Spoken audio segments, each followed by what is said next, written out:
Halo teman-teman, sini saya akan menjelaskan tentang fungsi jaringan tulang. Yang pertama, pengertian tentang tulang itu sendiri.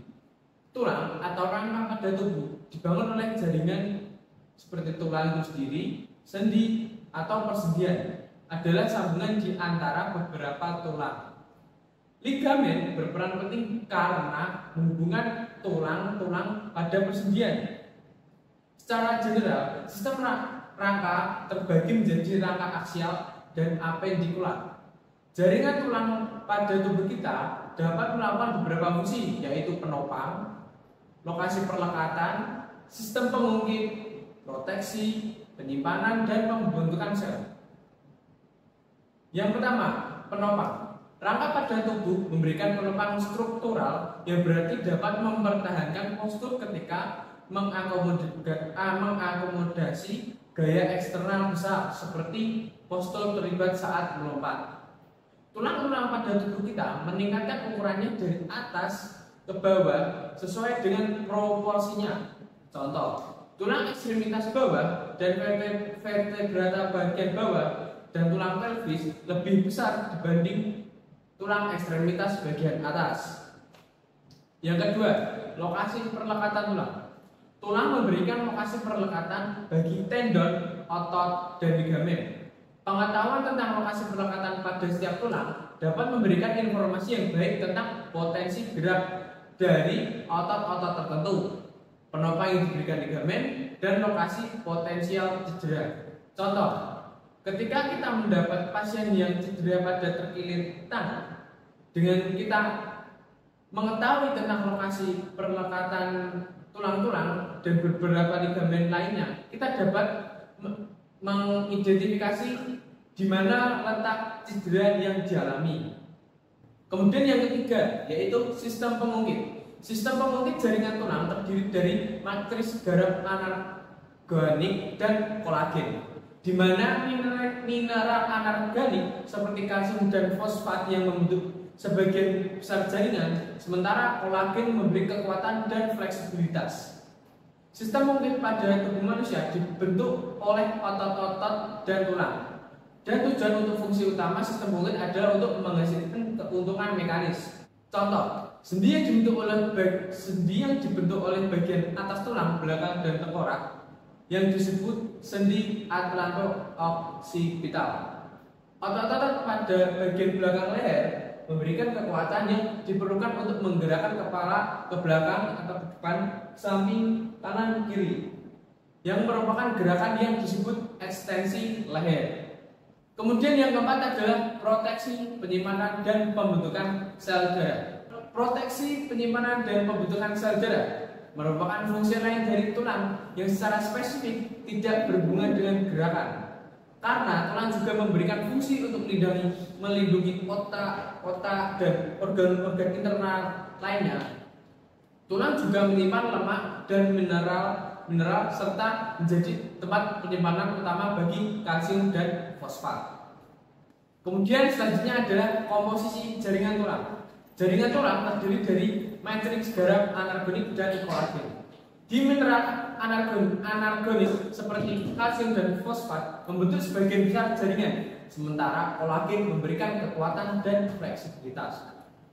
Jaringan tulang terus mengalami modifikasi, pembentukan tulang, peremajaan, dan perombakan karena dinamikanya yang tinggi. Dalam pembentukan jaringan otot terdapat dua klasifikasi, yaitu osteoklast dan osteoblast. Osteoklast yaitu berperan memakan tulang sehingga dapat dibentuk kembali menjadi struktur penahan beban yang lebih kuat dan tangguh. Sedangkan osteoblast yaitu untuk membangun tulang kembali. Kemudian yang ketiga adalah struktur makroskopis tulang. Tulang terdiri dari dua tipe jaringan, yaitu tulang vertikal dan tulang konsilar. Tulang vertikal juga dikenal sebagai tulang padat yang membentuk sebagian besar rangka dan memiliki porositas kurang dari 15%. Terdiri dari sistem pipa berongga yang disebut lamela, memberikan ketahanan terhadap tegangan dan berbagai arah. Tulang vertikal mampu menahan pembebanan longitudinal dengan baik, tetapi lebih rentan terhadap fraktur jika pembebanan tidak sejajar dengan serat kolagen. Kemudian tulang kansolesa di dalam tulang vertikal memiliki poros lebih besar dari 70% dan terdiri dari struktur seperti jeruji yang disebut trabekula. Meskipun lebih lemah dari tulang vertikal, tulang konsola memiliki kapasitas penyimpanan energi yang tinggi dan responsif terhadap stimuli, serta memiliki laju peremajaan yang lebih tinggi. Kemudian materi selanjutnya adalah klasifikasi anatomi tulang. Klasifikasi anatomi tulang mencakup dua bagian utama, yaitu aksial dan apendikular. Aksial terdiri dari tengkorak, sistem skeletal median, dan sternum. Kemudian apendikular terdiri dari gelang bahu, panggul, lengan, dan tungkai. Keempat tipe tulang utama adalah tulang panjang, tulang pendek, tulang pipi, dan tidak beraturan, masing-masing dengan fungsi spesifiknya. 1. Tulang panjang. Tulang ini lebih panjang dari lebarnya dan berperan sebagai penopang tubuh pengungkit dan bagian hubungannya yang memungkinkan gerakan. Contohnya, tulang humerus, tulang femur, dan tulang jari.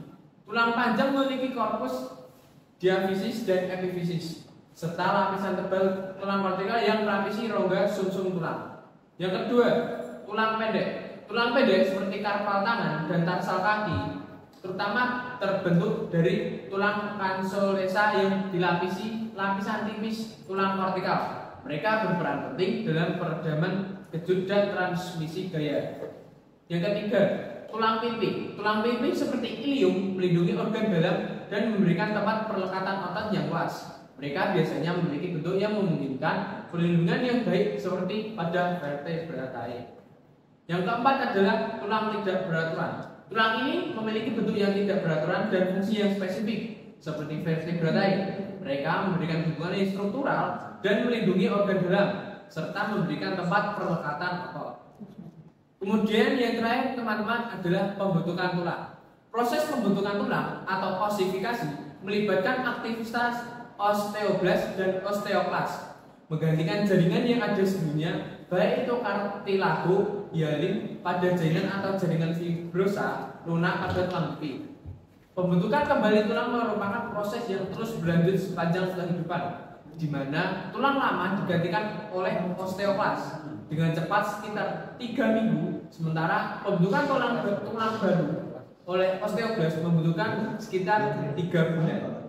Perubahan jaringan tulang terjadi sepanjang kehidupan, di mana tulang imatur serat terdistribusi secara acak namun menurunkan kekuatan keseluruhan. Sedangkan tulang matur, mineralisasi terjadi dan serat berorientasi sesuai dengan arah pembebanan tulang. Aktivitas fisik berperan penting dalam pembentukan dan pemeliharaan integritas serta kekuatan tulang. Kehilangan tulang akibat penurunan aktivitas dapat sangat signifikan. Misalnya, saat sedang divisasi atau tirah bari, massa tulang pada direstorasi menyebabkan penurunan massa dan penipisan tulang.